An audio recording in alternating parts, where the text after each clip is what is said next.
Mentorship Monday. Welcome to our Women's History Month installment of Mentorship Monday. I am Ariana Galani, a fourth-year student majoring in business management and cognitive science at the University of Georgia. As a member of the Student Alumni Council, I'm always excited to connect with graduates to learn from their experiences, and I'm especially thrilled about today's event. Before I turn things over to Alyssa and our panel, allow me to share a little bit about one of Women of UGA's signature programs, Mentorship Monday. So established in 2018, Mentorship Monday is a professional development series featuring notable UGA alumni. Each installment of the series offers new perspectives with keynote speakers or panel style reflections and a concluding question answer session. Since 2020, these ladies have continued to provide quality networking and professional development in this virtual format and have a special announcement at the conclusion of today's session. Now, to our moderator, Alyssa Vickery, who serves as the current president of the Women of UGA Leadership Council.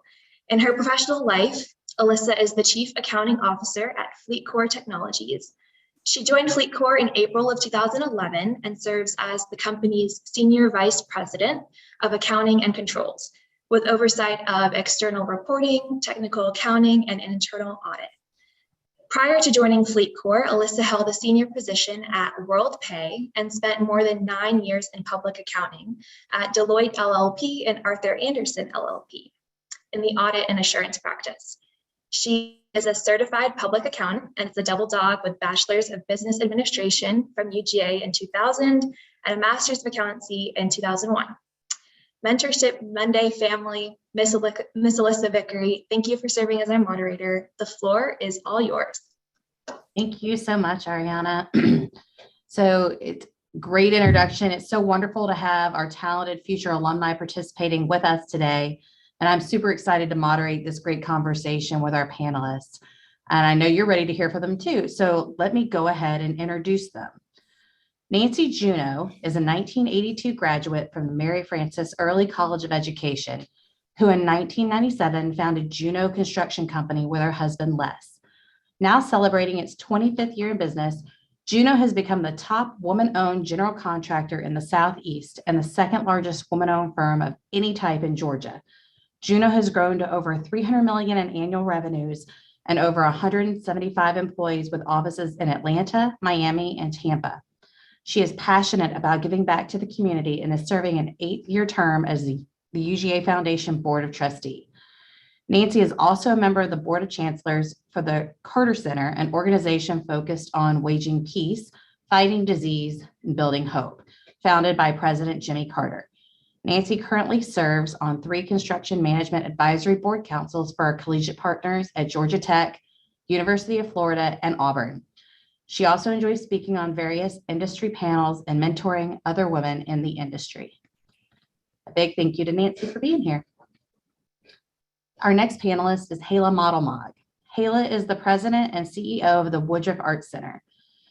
The 1981 Grady grad became the Arts Center CEO in September of 2020 after serving for 6 years as the first female president and CEO of the Metro Atlanta Chamber, where she represented more than 15 Fortune 500 companies in the country's 9th largest metro.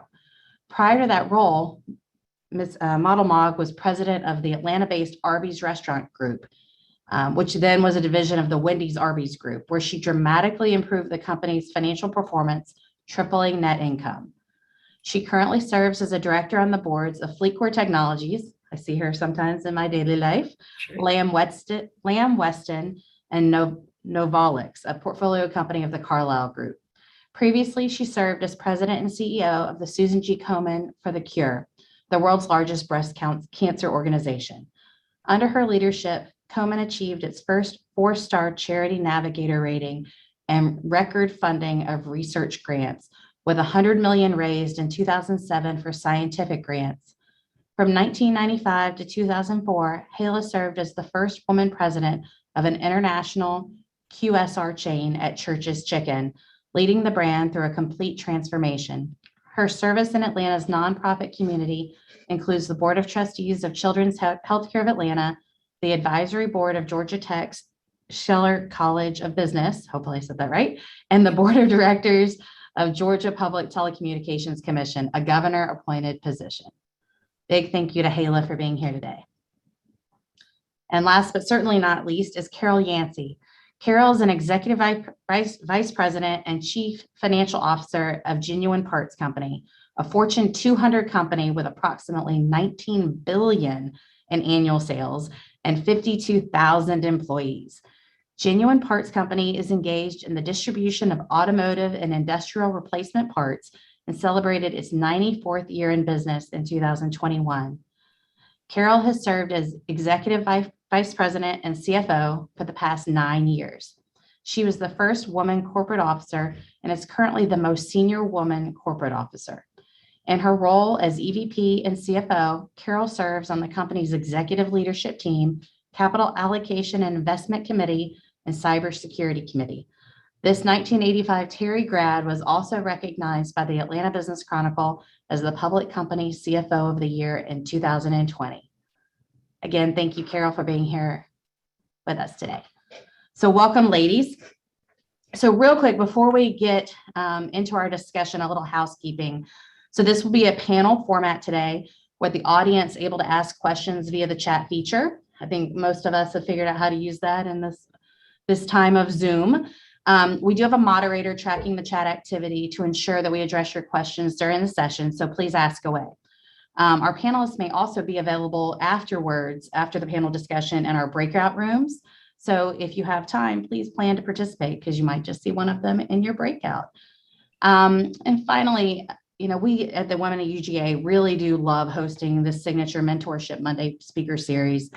Through this and these other types of signature events, we are providing funding to the Women of UGA Commitment Scholarship, which is awarded annually to students with financial need. We hope that you'll consider supporting our efforts along with National Giving Day, which is coming up here at March 31st. But you can give now by clicking the link in the chat and making a quick contribution. No amount is too little. So thank you in advance. So on to the show. So as we were brainstorming topics as a team, we all thought it would be interesting to hear about how these distinguished alumni started their careers. So we all start somewhere. So maybe we'll go across the panel. If each of you can tell us about your first job, and did you know that that's what you wanted to do professionally when you left college? So maybe we'll start with Nancy, just because you're on the left side of my screen. Sure. Well, first of all, thank you, Alyssa. And Relyn, I wanted to give you a shout out. I heard earlier today that you are the proud recipient of the SICM Award. So you guys, that's really amazing. That's given to alumni, and Meredith, you probably know the details, but it has a whole host of characteristics, integrity, and being in the right place at the right time and putting yourself out there and going above and beyond. And so congratulations, Relyn, for that. So thank you. Okay, back to y'all. Y'all are the stars. You're very welcome. So my first job, well, okay, let me just start by saying, Alyssa mentioned I'm an proud education grad, and I can tell you, while I was in school thinking I might be a teacher, running a construction company was really not anything that I had ever imagined or dreamed about myself, et cetera. And I am kind of living proof that I think being in the right place at the right time and not having everything figured out from the moment you begin your career to where you get to where you feel like you're in a really good place with your career. I'm kind of living that life. And I think we don't need to be so stressed about figuring out every minute minute of what we're doing and why we're doing it, et cetera. And I applaud those folks that know what their career path, and my husband was one. He went to school to study construction, and he knew early on that's what he wanted. But I am, again, just, one of those folks that just through the course of, the path that I think that was from a higher power, or however you want to look at it, I started my career not teaching at all, have never taught. In the formal sense of the word. I teach a lot of people every day about my company and my employees, et cetera. But I worked for a structural engineering firm in St. Louis, Missouri, and very male. I mean, very homogenous male, I might add. But I loved it. I absolutely loved working with these engineers. And what I did with them was help them do presentations. And these are super technical. This was a large structural engineering firm that was pursuing projects all over the world. And so technically you can imagine they were brilliant, but they were not very good at the soft skills, which was getting clients comfortable with them, that they were going to be the right choice of who to be selected, basically. So I worked with them because I am a people person and I have some of those skills. And thankfully, they won a lot of projects while I worked with them over the course of a number of years. But that was my first entree in the construction industry. And just so as my path took me, I moved to other segments within the construction architectural engineering community. And then Les and I, as Alyssa said, started this company in 1997. Super impressive and amazing that it's funny how the degrees that we think we're going to college for to execute as a career don't always, we don't always do exactly what we thought we would with them. So, but to your point, we teach every day. Hayla, how about you? I can't believe it, but my answer would mirror Nancy's very closely. I totally, ended up doing things I never thought I would do. And I'll go way back. My very first job was when I was really about 14 years old, which I know there were probably the child laws weren't going back then. But I've been working really, I know I was below 16 because I had to be dropped off, and it was really waiting tables at a little diner on the lake in the town that I grew up in Hartwell. But again, it's sort of like Nancy, my undergraduate was English and my graduate degree was in communications, but luckily my first job out of graduate school was at Arby's. So I have been at Arby's 3 times in my career. It took me 2 times to get to be the president my last time, but it was a great place. And I actually started out as a sales analyst, and basically, actually, I will tell you guys this part. The guy who interviewed me and hired me at Arby's when I was coming out of graduate school, even though I was being hired to, run spreadsheets and run numbers, he said, "Do you want to know why I'm hiring you?" And I said, "Well, sure." And he said, "It's because I think you can write." And, and he, back then, he was like, "Nobody can write, you, whatever." And I say that still to this day. I'm so concerned that a lot of people who come for interviews and everything, don't write well. And so that's a little bit of a pet project of mine, is to making sure we can turn some people into good writers, and at least clear writers. But anyway, I did that as my very first job. And really it was the fun of taking the numbers and taking the research into words and putting them into action. And this very same guy that asked me that question, or told me his answer, he just said, "Look, once you get, and this will tell you how long ago it was too." He goes, "Once you get a little mustard on your tie, you just can't walk away from food service." So the vast majority of my, at least for-profit career, was definitely in food service. And it's a great little career. You get your report card every day. Because you get your sales analysis coming right out. But anyway, fun and look, totally agree. You don't have to know what you're going to do. And I think the journey is maybe even a little bit more fun if you don't know what you're going to do, because then you're open to opportunities. That's super fascinating. I hope that we'll hear a little bit more of how you transitioned from, I'll call it the for-profit food service world, into the not-for-profit sharing art with the world, improving our community world. Yeah, happy to. Thank you. Yeah. And Carol. Yeah, so look, I think it's amazing for this panelist, for all of us to have a little bit of tie-in to each other. So I wanted to be a math teacher early on because I knew I was good at math. And then when I got to college, the accounting thing clicked. And I tell people that you either get accounting or you don't. And if you get it, as you know, Alyssa, you should do it because the opportunities it affords you, and it doesn't mean you do it forever, but I really thought about what I was good at, and I was good at accounting, and there was tremendous opportunities with public accounting to get great experience. One of the best training you get a lot of exposure to different companies and industries. I never dreamed that, I think I thought I would do accounting, public accounting for a few years and probably raise a family. I certainly never dreamed that I would be at an auto parts company and only ever have 2 jobs in my whole life, and have 3 kids and be able to kind of manage through all that. So it is so much about the experience that you get and the culture and the fit and what you're passionate about. And so I always say, I don't know that I'm passionate about accounting, but I'm passionate about people and talent and culture and being able to make a difference. And if you can take those skills and use it, and again, public accounting gave me that great background. And UGA again, all that is afforded by what you get exposed to through UGA. I mean, they sort of lead you down those paths, which is great.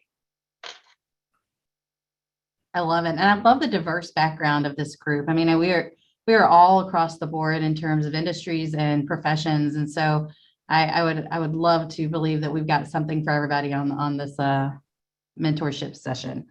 So I think about this a lot. I talked to my husband about it. I have even talked to my dad about it too, to some degree, because he was part of my reason. But was there an impetus that set you in the direction of being many times either the only woman at the table or the only woman in your profession or sort of on your path to success? I think I've asked that in the way I hope that it frames up, but maybe we'll start with Hala this time. Well, truth be told, because I am so old, when I first started out in the professional world, I mean, you were really almost by definition the only woman in the room, especially in food service. I can't imagine in construction that Nancy's been through, and for that matter, Carol in accounting, because I know all my CFOs and accounting types were men back then. But the first time that I really had an opportunity to lead was when I joined Church's Chicken, and I joined as the VP of marketing, and 2 years later was asked if they asked me if I wanted to interview to be the president. And I'm like, well, of course I do. You really, you have to ask. Yes. So, but it was interesting then, because that is one of the times that I did feel very much like the only woman in the room, because everybody who all of a sudden was reporting to me were men, and they were all older than I, because I was 39 at the time. So, and frankly, there were some who needed to leave the organization just because we really were going through a transformation and they were kind of stuck in the past. So I've definitely had that feeling. And then I've been on 4 New York Stock Exchange boards, in my career, and the one Carlisle portfolio board. And the first time of those boards, I was always the first woman on those boards.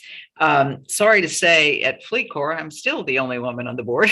but anyway, so I definitely have had those experiences over a long period of time. But I will say it was more strange in the beginning, because men just weren't, it was difficult for them because it was such a change. And now it's like, kind of, it's all good. But I don't know that I sought it out, but I certainly had no fear about it. And, you just kind of, I still believe, the thing that gets says about women and a lot of minorities is that you have to be better, you have to be great, you have to really get your results, and really everything else will follow from there. But if you don't have the results and you don't start with the relationship piece, it doesn't matter, who you are, you're just kind of not going to be there. So I do think women need to be prepared to always be on and just put in that little extra. It's a really fascinating topic for sure. Like I always wonder, do we feel like the bar looks different for us versus a male? I think it looks a little different because I will say this, and I hate to say it. And again, things have changed so much, since my particular early days, but there were certainly men in roles in the old days who were there because they were men. There was not anything exceptional, about them, but there are obviously many wonderful, wonderful, very smart, very incredible men out there. I'm married to one, for starters, and I do have a son, and I have 3 son-in-laws. So I'm all about the men. But there's no doubt that in the past, some were just there because they were white males. I mean, that was just, period, end of paragraph. So I'll let someone else speak up on this. Right. So maybe we'll go to Carol next.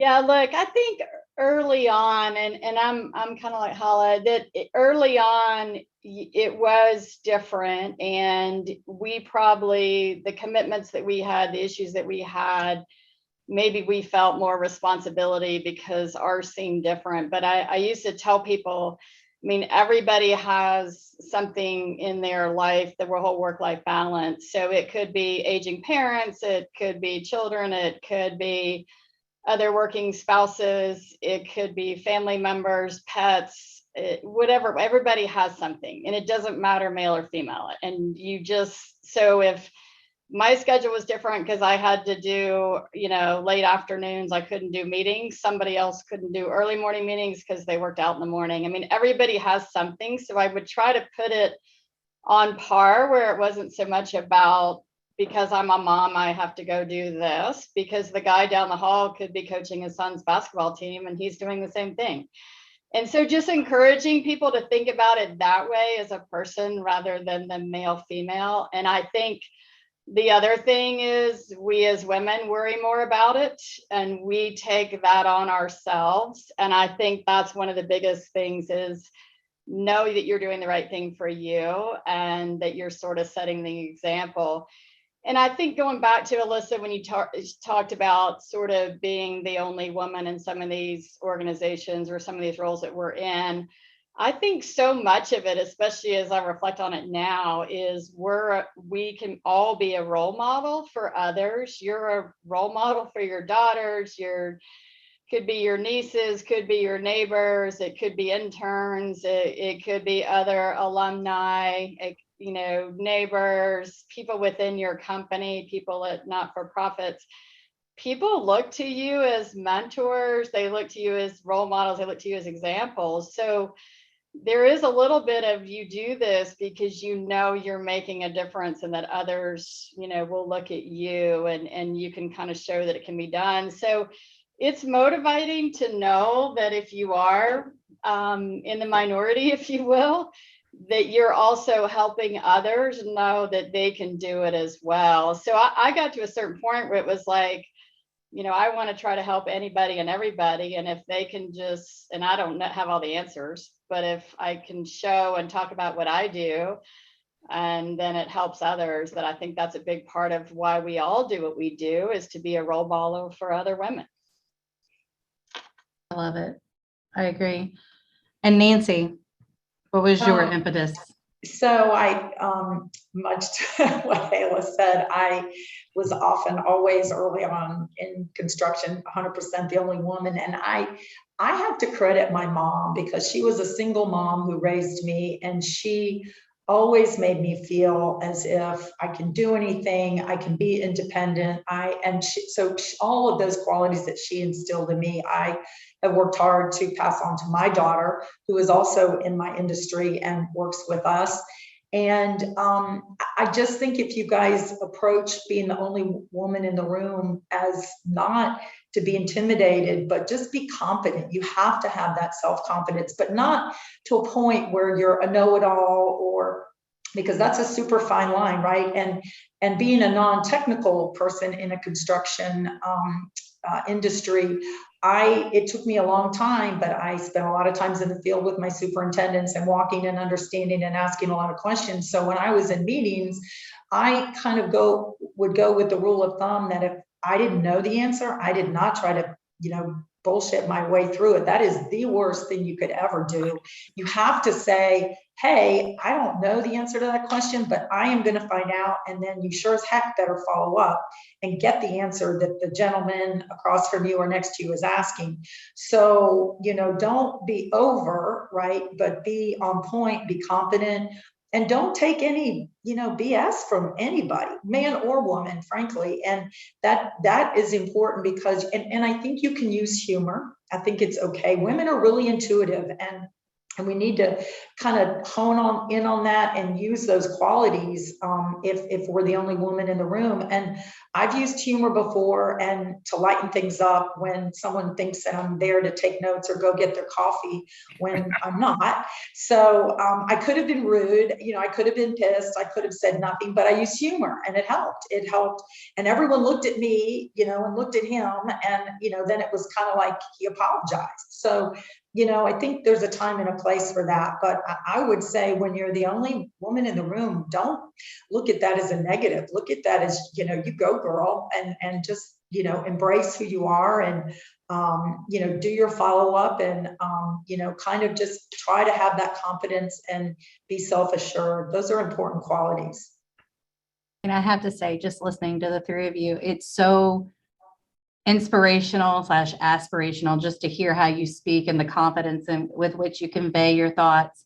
Because oftentimes I find that I certainly don't try to overthink the role and being in that position, but it's in those moments, if I do allow myself to rationalize it, it can be a little overwhelming. And then I just have to block it out. Like, no, I'm here. Here's my role. Here's my part in this puzzle, and just go forth and sort of attack, right? Attack with the information that I've been asked for and answer the questions. And, but no, it's really amazing to hear how just established you are in sort of your ability to just own it, right? So thank y'all for that. So next question, did you guys have female role models in your field that you were able to follow? Or did you have, and if not, and maybe this is an and or, was there a mentor that you had who sort of, so you got to follow along in their footsteps and they sort of helped you to navigate your path? And were those women or men, or what does the mix look like? Carol first. Sure. So I think early on in public accounting, I had female senior managers and partners, and there weren't a lot of them, but certainly they were role models for me. As I kind of looked ahead, those role models would come through board members. Again, as part of a public company, board members, having female board members, not-for-profit board members, other directors that are on not-for-profits, boards like HALA, thinking about, again, we've all been involved in organizations, and then colleagues. And sometimes you have to search them out. And as you guys mentioned, there were not a lot of female CFOs. And I reached out and picked up the phone and reached out to the Coca-Cola CFO, who was a female, Kathy Waller, when I came into my role, and I asked her to have lunch with me, and I went down to her office and I was like, I have questions. I would love to ask you some things. And I will never forget that. And she and I formed, she gave me good advice. I've carried that forward. So the Braves organization, who are right around the corner from our offices, they had a new female CFO a couple years ago. And one of the first things I did is reach out to her, and I was like, hey, let's get together. Besides being a CFO of a sports team, and so I have a couple informal underground networks, could be males, could be females. I have some CFOs that during COVID, I talked to two of them like every week going, hey, are you doing this? Have you seen this? What are you doing? Sometimes you got to search out your peers and colleagues and get those, and those are mentors for you, and you bring credibility to work to say, hey, I've talked to these couple people, may not use their names, but here's what's going on at other companies. And you bring that credibility by saying, I'm familiar with that, and I know other companies are dealing with that. And you sometimes got to go out and get that. So I've had a lot of mentors. I've sought them out. I think sponsors for us are different. You may only have one sponsor. And I had a male sponsor who, thank goodness, he had a daughter who had a career and worked because he sort of had my back. And a sponsor is somebody who's very vested in you. They have your back. They believe in your potential, and they expect a lot in return. Where a mentor really doesn't expect anything in return. They're just there for advice and guidance.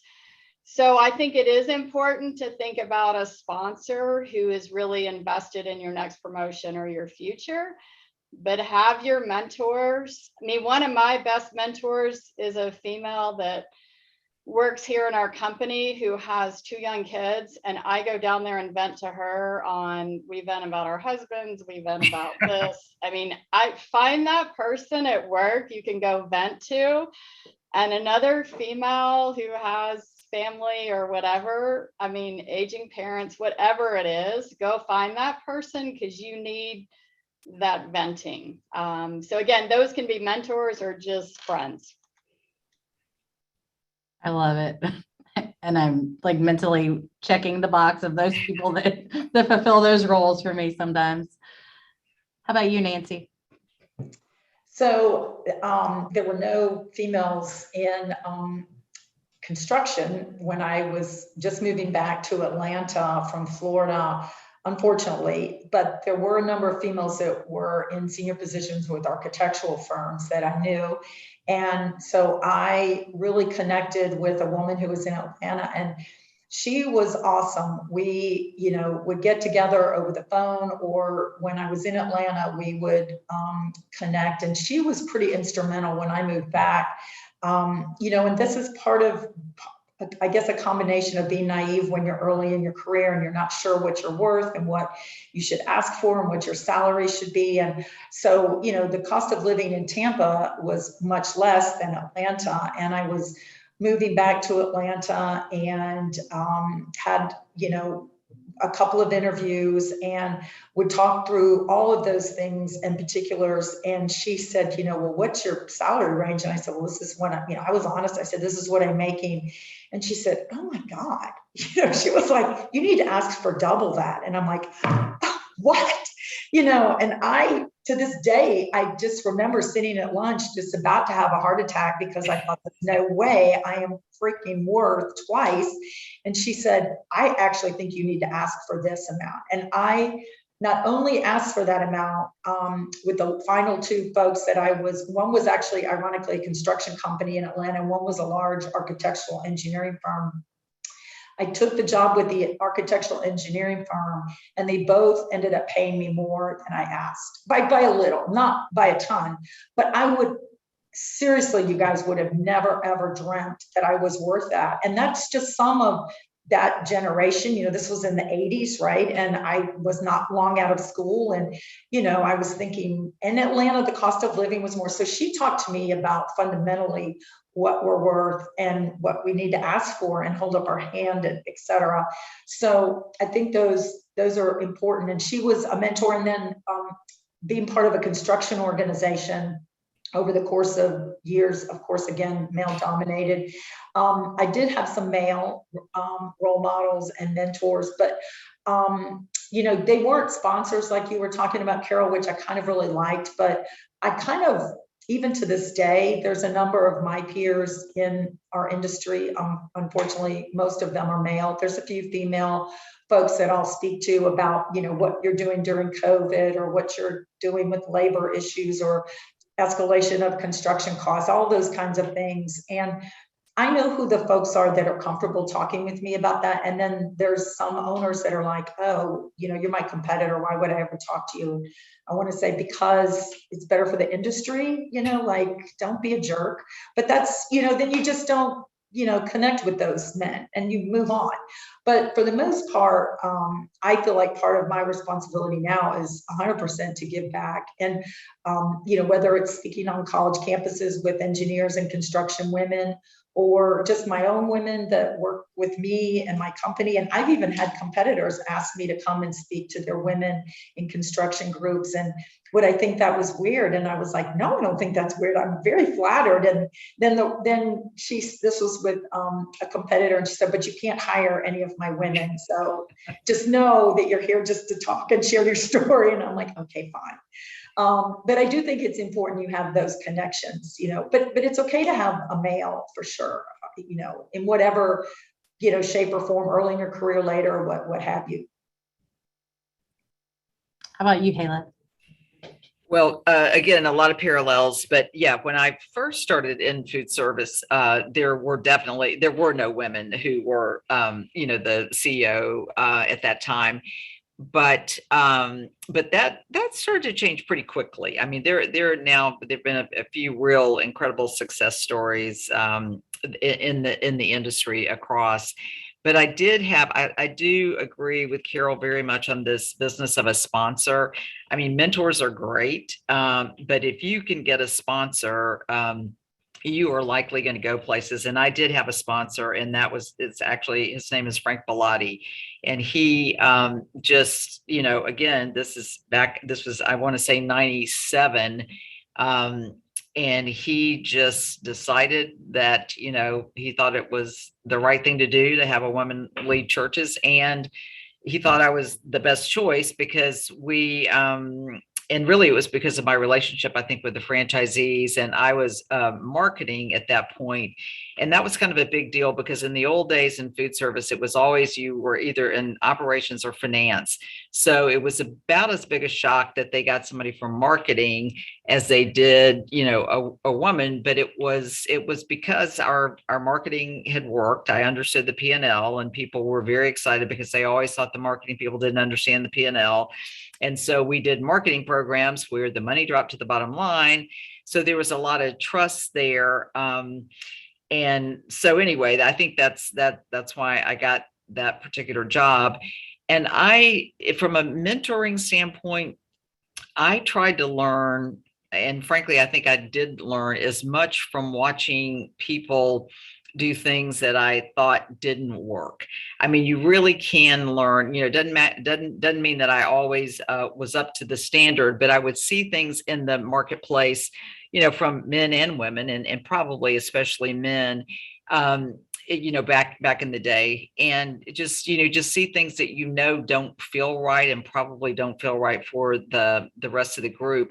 And then I have been very fortunate to be friends with people like Carol Tomei, who's the CEO of UPS, Roz Brewer, who is the CEO of Walgreens. And those women, at any time that I've ever wanted to ask them a question about maybe a move I was going to make or a board, always ready to take the call, because they are always ready for women to do well. And, Carol and I are definitely, kind of in the same age range. So we just, kind of grew up together, and I, watching her at Home Depot, and she's, just a total rock star in our market, and really across the world. And so I just very fortunate to have people like that I can call and get their advice. So I think that's probably it for me on this particular question.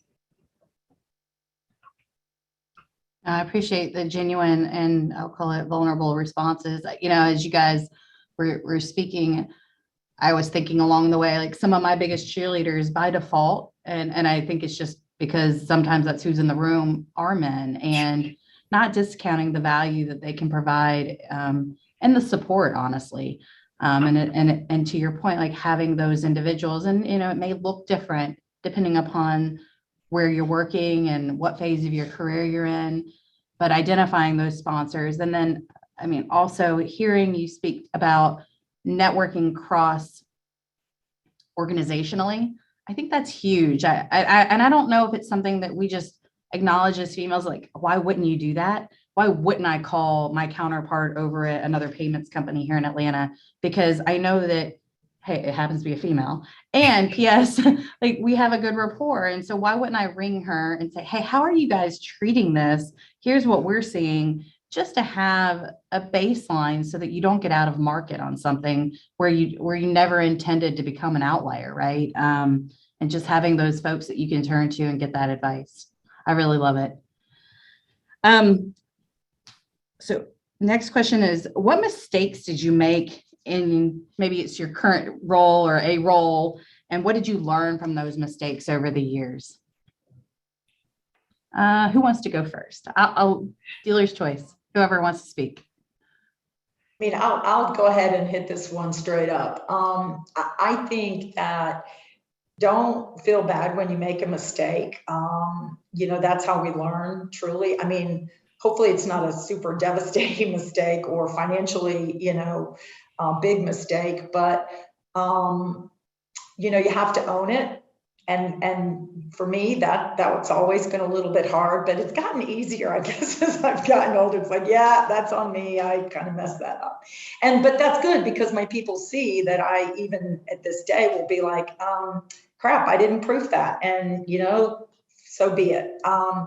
So there's those kinds of mistakes. And then there's, you know, maybe a little more far reaching mistake. And I think for me, something that I take really personally is I think I'm a really good judge of people and their character. And so in the hiring HR world, you know, I'd like to think that every single person that I hire, and now I have, you know, a team of HR and recruiters and specialists, but man, when I go recruit at colleges and I meet kids, I can pretty much pick the good ones versus maybe not so great ones. But man, when someone we select, and I'll be at the top of the list saying, I was pretty much, you know, on board with that and not a good call, man, that makes me mad. You know, it's expensive, it's a lot of time, and, you know, we could have moved on with someone else in the position. So, you know, the HR mistakes I've made, which there's not a ton over the years, but and they're not typically new grad mistakes. Those folks are just so excited and like little sponges, and they're wonderful. And we love,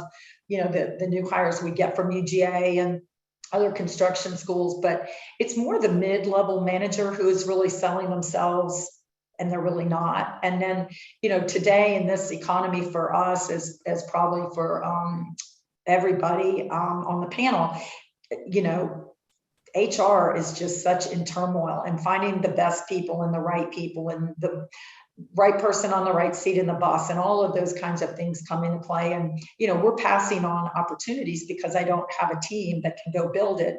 And that's awful for me, but I'm not going to risk, right, building, you know, Halle's new hotel project if I don't have a team that can go build it. I'm just not going to put myself in that position. But you learn, you interview folks and you learn maybe some things you didn't ask the first time that you should have, and dig a little deeper and check references. And, you know, you'd like to think people are telling you what they are at face value, and maybe they're not. And so that's one side of mistakes for me. And then I think the other is, it does come back to judging people, is we've aligned with clients a very few times, maybe in a handful of situations that really weren't a good fit for us. And we finished the project and it was totally fine. You know, nothing was ever devastating, but man, it was not fun. And to me, life's too short. You know, you want to align yourself in whatever it is you're doing in your career with folks that are going to allow you the opportunity to grow and kind of, like I said, have your back. And, you know, it's much more of a great experience when it's a team effort and nobody's pointing fingers at each other. So, you know, whether it's for me, it's aligning with a client that I'm going to go build their projects and basically be married to for a couple of years, or for you, it might be just in a department or within your own company, you know, aligning yourself and kind of checking out your peers and your bosses, so to speak, and those under you, et cetera. But I don't look at mistakes as like, oh my gosh, you know, and I kind of am able to let things go. But so for me, the personnel mistakes, selecting someone that probably really wasn't a good fit, and then aligning with clients that also probably weren't a good fit, were some of my biggest, like, oh shoot, I wish I had a do-over moments. Right. I think sometimes it's hard to see the difference between the revenue stream and the need to get work done. And so I'm not saying it blinds you in the decision, but, you know, you have to make a call. Yeah, I think early on, I think about mistakes was probably more around confidence and the ability to speak up. And as I mentioned earlier, like worrying about, is this enough? Is that enough? Am I doing what I should be doing? And again, I think for females coming in with that confidence and to stop worrying about everything and worrying about and know that you're doing the best that you can. I think the other thing, and I know we're all told it, but sometimes you do have to say no, and it's okay to say no. And there was probably times when I knew I should say no, but I didn't say no. And then maybe work-life balance got a little out of balance, but you've got to figure out and know that it is okay to say no, and that you can't do everything and take on everything. And then I think, Nancy, thinking about your people thing, and especially today's market, you cannot take the people things personally. I mean, we are doing all we can and know that you're doing all you can. And sometimes in the hiring process, in the talent retention process, and you may not keep this person, you just can't take that personally, and you can't let it impact your team or impact you. And don't let people see, how you're viewing it. You kind of, put on the big boy pants and know that you're going to lose people along the way, and know that that's an opportunity for others. So I think how we handle people and talent is really important. And again, some of it is mistakes, or some of it is we just learn and know that's part of the process, but it's kind of how we handle that process with people that I think we're all learning every day. Continuous learning, I think, is a big part of the mistakes, is that we're always learning in what we're doing. Well, I'll just really, there's not really much left to say. I mean, I would totally echo all of this on the interviewing people and hiring. My husband accuses me of falling in love with everyone I interview. So he's been accusing me of that for years. So I finally relaxed a little bit and had to try to sit back, because I do like people, and and when somebody's, so anyway, but that one, and I totally agree with, if you've made a mistake, owning it. And sometimes when you're working with a new team, they may not know some things that need to be done, and they may make mistakes, but at the end of the day, if you're the CEO, the buck stops with you. And I think if you can make sure they and your board know that you're the one raising your hand and say, this is me, I own this, and it's my job to fix it or figure it out. I've also, usually when I'm asked this particular question, if people want to get very specific, there was one time, and this was back in the church's days, where a lot of guys, and they were guys, wanted to spend a lot of money on a particular project. I knew really in my heart of hearts that the project was not one we should be doing. And I don't, for some reason, I just didn't have, I just didn't speak up. And the thing is, I think I didn't speak up because I think it would have been politically the wrong thing to do, because they were so headstrong that this was going to be something cool and new. And that little brand, the church's brand, really needed to be who it was. And since I'm a marketer and a strategist and all that, I just felt like I felt like I had the data.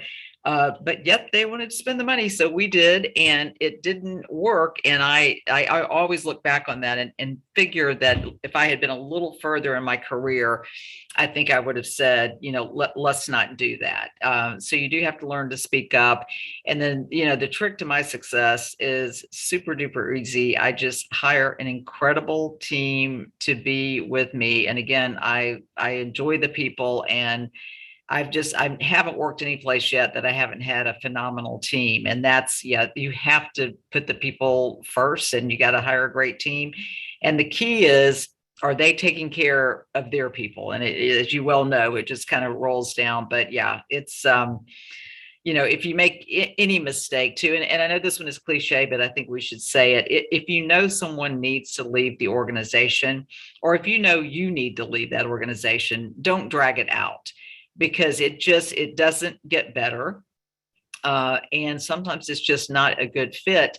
And that doesn't mean that you are a failure or that it was even a mistake that you've been there. But if it's just not a good fit, again, life is very, very short, trust me. And you just don't, you shouldn't spend your time in a place that doesn't value you, or that you're just not a good fit, even if you had been before. All really, really good advice. And I don't think there's any such thing as cliche these days. I think reiterating what we think we know is always useful and helpful to hear. And I loved one of the comments in the chat that just caught my eye. It says, "We don't fail, we learn." Yeah. And I'll never forget, I was relatively new here at FleetCor, and the CEO asks me to put something together for him. And I use it as this opportunity to try and share everything apparently that was ever in my brain on this topic.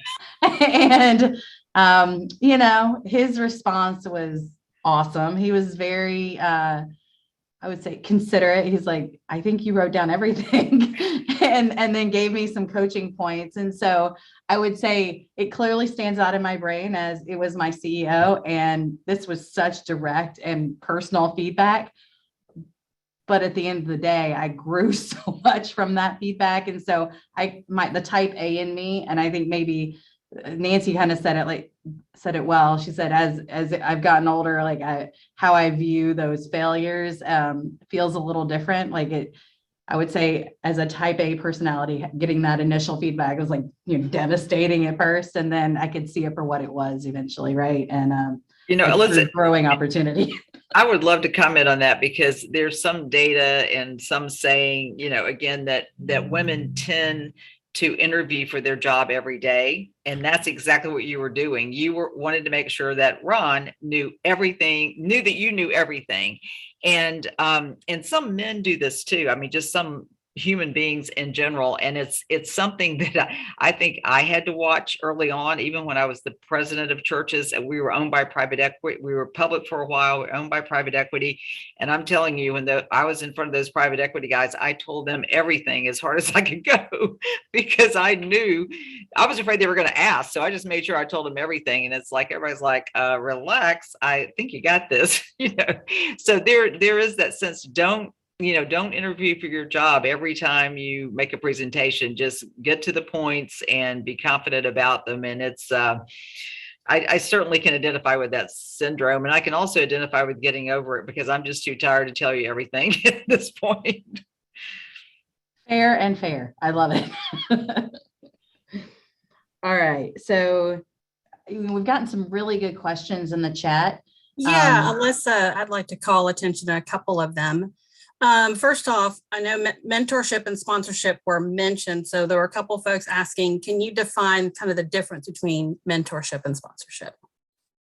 Yeah, I'll take that. I have a slide that I actually use in a lot of presentations. It's got the attributes for a sponsor, the attributes for a mentor, and those that overlap. But so generally, a sponsor, again, they could be a senior person in your organization, and they believe in your potential. They're willing to take a bet on you. They're vested in your progress. They're beside you as you progress along.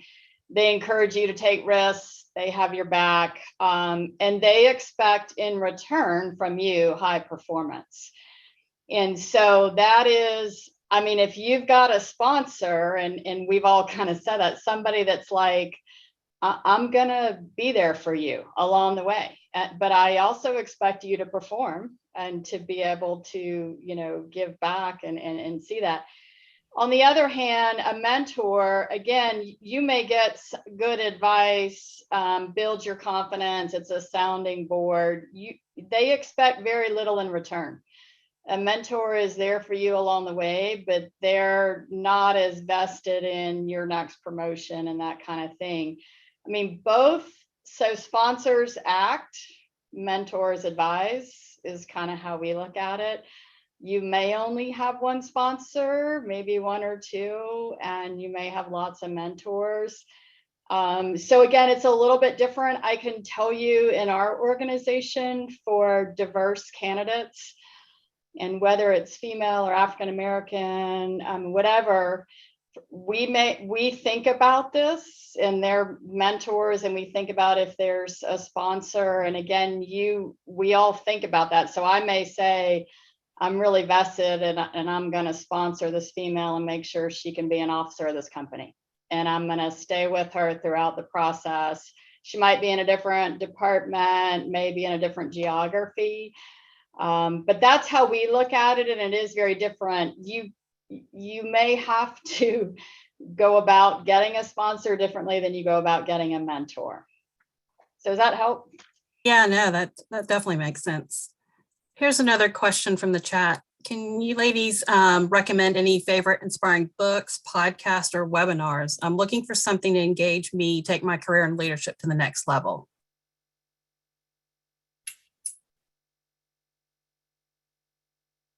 I don't have anything on that one. We did a business resource group. We did Brene Brown, Women Who Lead. Our team did it here. They did kind of like a lunch and learn and did that. Brene Brown's got several really good books that I think are good. I'll tell you one I did that was Death by Meetings. And I don't know how many of us think there's too many meetings in the world, or we think about how to have a more effective meeting. I'll tell you what, we sort of ate up that book. That was really helpful in the Death by Meetings. And that was before COVID. I think virtual meetings have improved that to some degree, but that was another one that I've used as well. Yeah, I have a, you can't see it, it's on my board, but I have a ribbon. I don't know where I got it, but it says, I have survived another meeting that could have been an email. That's good. And trying to like conscientiously like save my calendar. And let's just ask one last question here. What would you say are things which women often do which can significantly limit their career progression?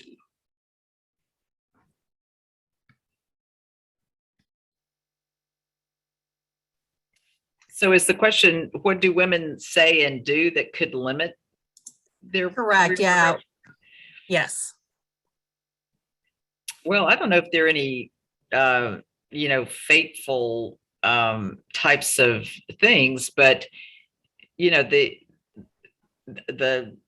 three things you got to have. I mean, A, you got to get the results, and then B, it is very important to have relationships with people, and then C, for me, the people that I tend not to enjoy as much at work and feel as connected to helping them are people who just aren't as engaged. I mean, some people do a great job at their job, and that's really it. And I'm not talking about extra hours or anything like that, but I just love to see people who are so engaged in what they're doing, so passionate about what they're doing. They want to find solutions. They have ideas. It's just that extra oomph that comes with it that really is meaningful to me. And I can't think of a death knell, but Nancy, you're off. Yeah, I was just going to say, that's a really hard question. That's a really good question. Wow. I would think, don't forget your day job, right? Like we all have at our core what we're supposed to be doing, right? So do that extraordinarily well, first of all. And then when you feel like with your sponsor or your mentor, get some advice about holding up your hand and saying, hey, I'd like to take on something new, or don't even ask, just initiate something. And trust me, well, at least within my company, you would be noticed. And it's not always about jumping up and down the loudest and, making the biggest, like, be humble, do your day job, and then do something extraordinary it could be just a simple idea. It could be a huge idea that changes the course of your company. You don't know. But, always be a team player, I guess. To Hala's point, if you're doing things to try to be noticed, that's always comes off, insincere and, not genuine. And you don't want that. And not meaning that it's intentional at all, but, take on a little bit more, do something a little bit different that sets you apart. And, those are things to me that you're going to allow yourself to grow as a leader, I guess. Yeah, and I'll maybe, I learned this 6 months ago. I went to a Women in Wealth Star leadership event with another female CFO that invited me to it. And it was the 3 R's. So and generally women don't do all these 3 R's, and that is be ready. So have a voice and an opinion when it's time to be called upon, and get engaged. To your point, Nancy, like be engaged, be present, be read. So do your homework, know what everyone else knows, know more, be current, be broader. I mean, I talk to people in IT, I talk to the interns, I talk to my colleagues. I have my husband tell me about the sports weekend. So when I come in, I've got something to talk about, March Madness brackets or whatever it is. So be read and be able to have, a voice on different things. And then lastly, be readable, which is you're relatable, you're open, you're very warm, you're welcoming, and people talk to you.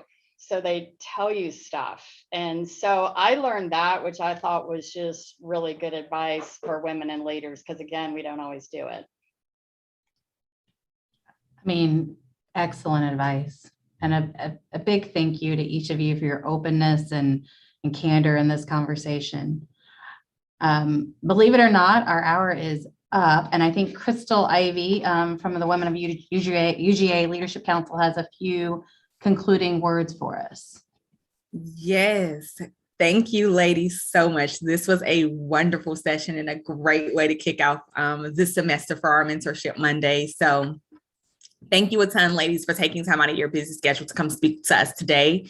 I wanted to share with you guys, and if you haven't heard, Mentorship Monday is actually expanding to other councils who will lead future ones with great topics and speakers. So as we celebrate today's session, I want to make sure that you ladies are aware of April sessions that will be presented by the Latino Alumni Affinity Group, as well as the May session, which will be led by our Black Alumni Leadership Group.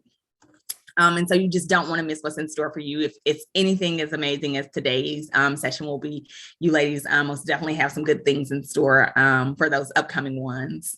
So I want to take this time to invite you all who are in the Atlanta area to be a part of our ASW Exchange Networking event. It's going to be on March 30th. So we are looking forward to connecting with each and every one of you post this virtual world that we're moving out of. So I'm excited to see all of you guys there. And then just wanted to let you know that this event will also support our upcoming Georgia Giving Day, which will be the day after. So again, just lots of things to get excited about. And for those who don't know, a lot of the donations that you guys make, they go to help our endowed Women of UGA Scholarship Fund. So thank you again for those who have donated. And of course, hopefully that's a reason to get you guys excited to donate if you haven't already. And so just wanted to also remind you, stay connected to everything UGA by visiting the calendar on the alumni website. So you can see other great events that are being held by our other councils and chapters. So I want to just say at this time, those who are here just for the panel want to let you guys depart. I know some of you ladies will be staying for our breakout session. So we will quickly get everyone assigned to their breakout rooms once we give those times to head out who just joined us for our panel today. But again, thank you ladies for your time and all the advice that you gave and all the insight and knowledge.